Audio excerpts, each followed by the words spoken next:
হঠাৎ ঝটিকা পরিদর্শনে গিয়ে নোয়াখালী ২৫০ শয্যা জেনারেল হাসপাতালে নানা অনিয়ম ও অব্যবস্থাপনা দেখে ক্ষোভ প্রকাশ করেছেন স্বাস্থ্যমন্ত্রী সাখাওয়াত হোসেন। এমনকি অভিযোগের সত্যতা পেয়ে হাসপাতালের তত্ত্বাবধায়ককে তাৎক্ষণিক প্রত্যাহারও করা হয়েছে। জেলা সিভিল সার্জনকে নতুন দায়িত্ব দেওয়া হয়েছে। টয়লেটের কমোডগুলি ডেকে রাখা হচ্ছে যাতে ময়লা আমার চোখে না পড়ে। লাল জং আপনারাও দেখেছেন কি অবস্থা, কোনো মানুষ ব্যবহার করার মতো না। রোগীদের রূপায়ণ lake castle, welcome to the land of piece. Bedsheet পরিবর্তন করলে টাকা নেয় দালালরা, মানে সিঁড়িতে বসলে রোগীর অ্যাটেন্ডেন্ট সেখানে টাকা নেয়। কোনো পূর্ব ঘোষণা ছাড়াই ১৬ জুন মঙ্গলবার দুপুরে নোয়াখালী ২৫০ শয্যা জেনারেল হাসপাতালে আকস্মিক পরিদর্শনে আসেন স্বাস্থ্যমন্ত্রী সাখাওয়াত হোসেন। এ সময় তিনি হাসপাতালের বিভিন্ন ওয়ার্ড, বাথরুম ও সেবার মান পর্যবেক্ষণ করে অসন্তোষ প্রকাশ করেন। পরিদর্শনের সময় ২৩ জন চিকিৎসকের কর্মস্থলে অনুপস্থিত থাকার তথ্য উঠে আসে। এছাড়া বিভিন্ন অনিয়ম ও অব্যবস্থাপনার অভিযোগের প্রেক্ষিতে হাসপাতালের তত্ত্বাবধায়ক ডাক্তার ফরিদউদ্দিন চৌধুরীকে তাৎক্ষণিক প্রত্যাহারের নির্দেশ দেন স্বাস্থ্যমন্ত্রী। এই হাসপাতাল এত নোংরা হয়েছে যে স্বাস্থ্যমন্ত্রী আসার পরও নোংরা শেষ করা যায়নি।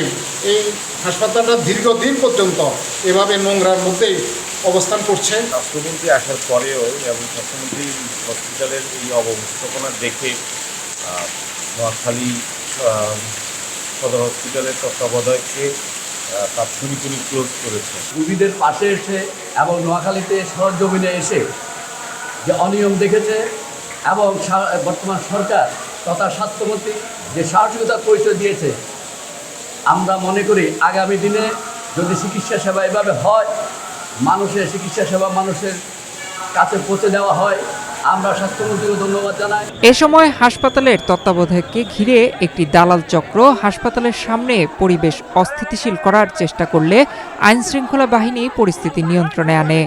এর আগে বিভিন্ন অনিয়মের অভিযোগে র্যাব অভিযান করছিলেন। দালাল চক্র যারা বিভিন্নভাবে বিভিন্ন রোগীকে যারা সেবা গ্রহীতা এখানে আসে তাদেরকে বিভিন্নভাবে পথভ্রষ্ট করে বিভিন্নভাবে তাদের ক্ষতিগ্রস্ত আর্থিকভাবে ক্ষতিগ্রস্ত করছে এবং তাদের প্রকৃত স্বাস্থ্যসেবা থেকে বঞ্চিত করছে।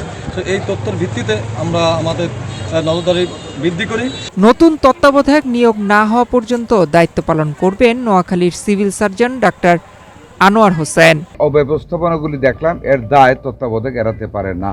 আপনারা জানেন এরই মধ্যে তত্ত্বাবধায়ককে আমরা উইথড্র করে ফেলেছি এবং নোয়াখালীর সিভিল সার্জনকে অস্থায়ী দায়িত্ব দেওয়া হয়েছে। আমরা নতুন তত্ত্বাবধায়ক নিয়োগ না দেওয়া পর্যন্ত উনি দায়িত্ব পালন করবেন। আপনারা নিজেরা দেখেছেন বাথরুমগুলি কি অমানবিক মানে পরিস্থিতি, কি নোংরা। এমএসআরের ফান্ড আছে, আমাদের ডিসি সাহেবদের আমাদের ইনস্ট্রাকশন দেওয়া আছে যে প্রয়োজনে এডিবি ফান্ড থেকে ইউনো সাহেবদের কাছ থেকে এডিবি ফান্ড নিয়ে প্রয়োজনে কয়েক টাকা ব্যাগসুল কিনে সপ্তাহে 2 দিন করে পরিষ্কার করলেও এরকম হতো না। টয়লেটের কমোডগুলি ডেকে রাখা হচ্ছে যাতে ময়লা আমার চোখে না পড়ে। লাল জং আপনারাও দেখেছেন কি অবস্থা, কোনো মানুষ ব্যবহার করার মতো না। রোগীদের বেডশিট পরিবর্তন করলে টাকা নেয় দালালরা, মানে সিঁড়িতে বসলে রোগীর অ্যাটেন্ডেন্ট সেখানে টাকা নেয়। স্বাস্থ্যমন্ত্রীর এই আকস্মিক পরিদর্শনে নোয়াখালী জেনারেল হাসপাতালের নানা অনিয়ম সামনে এসেছে। একই সঙ্গে আগামী 3 মাসের মধ্যে রোগীদের নতুন ভবনে স্থানান্তর এবং পুরনো ভবন ভেঙে আরও একটি ২৫০ শয্যার হাসপাতাল নির্মাণের ঘোষণাও দেওয়া হয়েছে। নয়ন বিশ্বাস, বাংলাদেশ প্রতিদিন।